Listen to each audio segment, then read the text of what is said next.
భవిష్యత్తులో పిల్లలే ఆస్తి. పిల్లలు పుడితే భారం కాదు, ఆదాయంగా మార్చేశాం అని ముఖ్యమంత్రి చంద్రబాబు అన్నారు. రంపచోడవరంలో ప్రజా దర్బార్ నిర్వహించిన మంత్రి నారా లోకేష్ ప్రజల నుంచి వినతులు స్వీకరించి సమస్యల పరిష్కారానికి కృషి చేస్తామని హామీ ఇచ్చారు. దేశవ్యాప్తంగా విద్యార్థులు, యువత కదం తొక్కుతున్నారు. వారి పోరాటానికి అండగా ఉండేందుకే నిరసన కార్యక్రమం చేపట్టామని బీఆర్ఎస్ కార్యనిర్వాహక అధ్యక్షుడు కేటీఆర్ తెలిపారు. సికింద్రాబాద్ ఉజ్జయిని మహంకాళి అమ్మవారు శుక్రవారం శాకాంబరి అలంకారంలో భక్తులకు దర్శనమిచ్చారు. ఆషాఢ బోనాల ఉత్సవాల్లో భాగంగా అమ్మవారికి అర్చకులు ప్రత్యేక పూజలు నిర్వహించారు. నీట్ లీకేజీపై సీజేపీ ఆధ్వర్యంలో జరుగుతున్న ఆందోళనకు దూరంగా ఉండాలని పలు యూనివర్సిటీలు విద్యార్థులను హెచ్చరించడంపై కాంగ్రెస్ అగ్రనేత రాహుల్ గాంధీ ఆగ్రహం వ్యక్తం చేశారు. నీట్ పరీక్ష చుట్టూ చోటు చేసుకున్న తప్పిదాలకు కేంద్ర ప్రభుత్వం ఇకనైనా ముగింపు పలకాలని సుప్రీంకోర్టు వెల్లడించింది.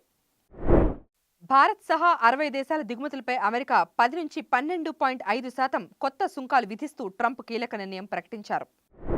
లండన్లోని ఓ లగ్జరీ హోటల్లో సౌదీ రాకుమారుడు మృతి చెందాడు. మద్యం, డ్రగ్స్, ఔషధాలు ఒకేసారి తీసుకోవడం వల్లే మరణించినట్లు దర్యాప్తులో వెల్లడించారు.